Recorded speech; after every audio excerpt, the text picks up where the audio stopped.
नमस्कार विद्यार्थी मित्रों, सारथी सपोर्ट यूट्यूब चैनल पर आप तमाम मित्रों हार्दिक स्वागत है। तो धोरण 12 विषय मनोविज्ञान तारीख 8/8/2024 ની અંદર જે બીજી એકમ કસોટી લેવાવાની છે એ બીજી એકમ કસોટીની પ્રશ્ન બેંકનું આજે આપણે સંપૂર્ણ સોલ્યુશન જોવાના છીએ।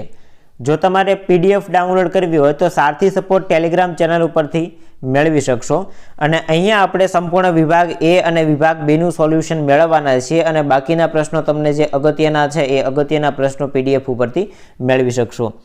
તો સૌથી પહેલા ચેનલને સબસ્ક્રાઇબ ના કરેલી હોય તો સબસ્ક્રાઇબ કરી દેજો અને વિડીયોને લાઇક કરી દેજો। સૌથી પહેલા આપણે અભ્યાસક્રમની વાત કરીએ તો અભ્યાસક્રમની અંદર ત્રીજું ચેપ્ટર જે ગયા વખતે પૂછાયેલું હતું ત્યાંથી અધૂરું હતું એ આખું લેવાઈ ગયું છે અને ચોથું ચેપ્ટર અડધું છે એ સિલેબસની અંદર આપેલું છે। દુર્ગાનંદ સિંહાનું પ્રતિમાન છે ત્યાં સુધીનો સિલેબસ છે તો આપણે ત્યાં સુધીના જ પ્રશ્નો બધા પૂછેલા છે તો એકવાર જોઈ લઈએ। તો પહેલો ક્વેશ્ચન છે બુદ્ધિ ક્ષમતાનું માપન કરવાનું સૂત્ર કોણે દર્શાવ્યું? તો એમાં જવાબ આવશે સી, સ્ટર્ન। એના પછીનો ક્વેશ્ચન છે બુદ્ધિ અંગેનો ત્રિપરિમાણાત્મક સિદ્ધાંત કોણે દર્શાવ્યો? તો એમાં જવાબ આવશે ગિલફર્ડ। ત્યારબાદ ત્રીજો ક્વેશ્ચન છે આયોજન જેવી બોધાત્મક પ્રક્રિયાઓ માટે મગજનો કયો ભાગ જવાબદાર છે? તો એમાં જવાબ આવશે અગ્રભાગ, ઓપ્શન નંબર ડી। બુદ્ધિ અંગેનો ત્રિપુટીનો સિદ્ધાંત કોણે દર્શાવ્યો? તો જવાબ આવશે ઓપ્શન નંબર બી, સ્ટર્નબર્ગ। ત્યારબાદ પાંચમો ક્વેશ્ચન છે બુદ્ધિનું આયોજન, ધ્યાન અને પ્રક્રિયાનો પાસ સિદ્ધાંત કોણે આપ્યો? તો જવાબ આવશે જેપી દાસ। ત્યારબાદ 6 નંબરનો ક્વેશ્ચન છે કયા પ્રકારની બુદ્ધિનો સંબંધ જીવસૃષ્ટિ અને વનસ્પતિ સૃષ્ટિ સાથે છે? તો જવાબ આવશે ડી, નૈસર્ગિક બુદ્ધિ। એના પછી 7મો ક્વેશ્ચન છે લેખકોમાં કયા પ્રકારની બુદ્ધિ પ્રગટ થાય છે? તો એમાં જવાબ આવશે ભાષાકીય બુદ્ધિ। એના પછી વ્યક્તિગત ભિન્નતાના આધારે બુદ્ધિની વ્યાખ્યા આપવાનો સૌપ્રથમ પ્રયાસ કોણે કરેલો? જવાબ આવશે એબિંગહોસ। એના પછી કેટલી બુદ્ધિ ક્ષમતા ધરાવનાર વ્યક્તિનો સમાવેશ સામાન્ય કક્ષામાં થાય? તો 90 થી 109। માનસિક વય ગણતી વખતે કસોટીના દરેક સાચા ઉત્તર દીઠ કેટલા માસની માનસિક વય ગણવામાં આવે? જવાબ આવશે 2। એના પછીના અહીંયા મેં તમને 11 નંબરના પ્રશ્નથી લઈ અને ટોટલ 18 નંબરના પ્રશ્ન સુધીના ક્વેશ્ચન બેંકની અંદર આપેલા છે એમસીક્યુ, એ તમારે જાતે સોલ્વ કરવાના રહેશે। એના પછી મનોવલણ અને પૂર્વગ્રહ ચોથા ચેપ્ટરમાંથી પરીક્ષાલક્ષી પ્રશ્નો, પરીક્ષાલક્ષી મતલબ કે એકમ કસોટીમાં પૂછાય એવા પ્રશ્નો। તો એમાં પહેલું આપેલું છે માનવીના વિચાર, વાણી, વર્તન, રીતભાત અને જીવનશૈલી ઉપર વધારે અસર કરતું પરિબળ કયું છે? તો એમાં જવાબ આવશે સમૂહ માધ્યમ। ત્યારબાદ મનોશારીરિક વર્તનની માનસિક તત્પરતા એટલે શું? તો જવાબ આવશે મનોવલણ। વિવિધ વ્યક્તિ, વસ્તુ કે પરિસ્થિતિ કે બનાવ પ્રત્યે જે ખ્યાલ બંધાય છે એને શું કહેવાય? તો એમાં પણ જવાબ આવશે મનોવલણ। ત્યારબાદ ચોથો ક્વેશ્ચન છે વર્તમાનપત્ર, ટેલિવિઝન, ટેલિફોન અને મોબાઈલ, ઇન્ટરનેટ આ બધા કોના સાધનો કહેવાય? તો જવાબ આવશે સમૂહ માધ્યમો। એના પછીનો ક્વેશ્ચન છે માનવીના મનમાં રૂઢ થયેલા ખોટા ખ્યાલને શું કહેવાય? તો ખોટો ખ્યાલ હોય તેને પૂર્વગ્રહ કહેવાય। માતા પિતા, ભાઈ ભાંડુ એના સાથે થતી વિધાયક પારસ્પરિક આંતરક્રિયા, પ્રેમ, સ્નેહ અને સહકારથી બાળકમાં શું વિકસે? તો જવાબ આવશે વિધાયક મનોવલણ। મનોવલણો જન્મજાત નહીં પરંતુ કેવા હોય છે? તો જવાબ આવશે સંપાદિત। ત્યાર પછી કોના મતે મનોવલણમાં સહેલાઈથી પરિવર્તન લાવી શકાતું નથી? તો એમાં જવાબ આવશે નોર્મન અને સિલ્વર। ત્યાર પછીનો ક્વેશ્ચન છે કોના મતે પૂર્વગ્રહ આવેગાત્મક હોય એવું મનોવલણ કે જે પૂરતા પુરાવા કે અનુભવ વડે તે પહેલાં સંપાદિત થઈ જાય છે, અનુભવ વડે એ પહેલાં સંપાદિત થઈ જાય છે? તો જવાબ આવશે કુપ્પુસ્વામી, આ એમના દ્વારા વ્યાખ્યા આપવામાં આવેલી છે।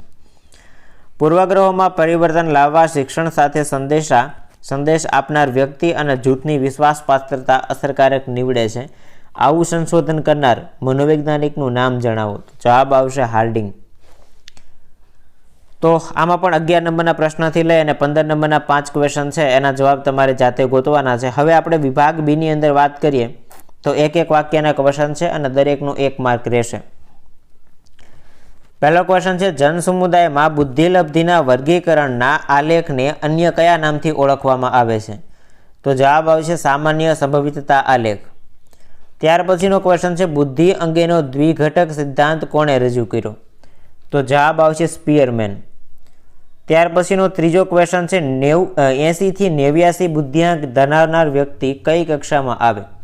તો નિમ્ન સરેરાશ બુદ્ધિમાં આવે. એના પછીનો ક્વેશ્ચન છે કયા પ્રકારની બુદ્ધિમાં અમૂર્ત અને વિશ્લેષણાત્મક રીતે વિચારવાની ક્ષમતા રહેલી હોય? તો જવાબ આવશે ઘટકીય બુદ્ધિ. ત્યારબાદ પાંચમો ક્વેશ્ચન છે ગિલફર્ડે દર્શાવેલ સિદ્ધાંતને કયા સિદ્ધાંત તરીકે ઓળખવામાં આવે છે? તો એમાં જવાબ આવશે ત્રિપરિમાણાત્મક સિદ્ધાંત. એના પછી KAIT આનું પૂરું નામ જણાવો. તો જવાબ આવશે Kaufman adolescent and adult intelligence test. એના પછી ચેતા મનોવૈજ્ઞાનિક દ્રષ્ટિકોણના આધારે બુદ્ધિનો સિદ્ધાંત કોણે દર્શાવ્યો? તો જવાબ આવશે JP દાસ. ત્યાર પછીનો ક્વેશ્ચન છે બુદ્ધિઆંકને બીજા કયા નામથી ઓળખવામાં આવે છે? તો જવાબ આવશે બુદ્ધિલબ્ધિ. એના પછી WISC કસોટીની શોધ કોણે કરી? જવાબ આવશે વેક્સલર. અને છેલ્લો 10મો ક્વેશ્ચન જોઈ લઈએ.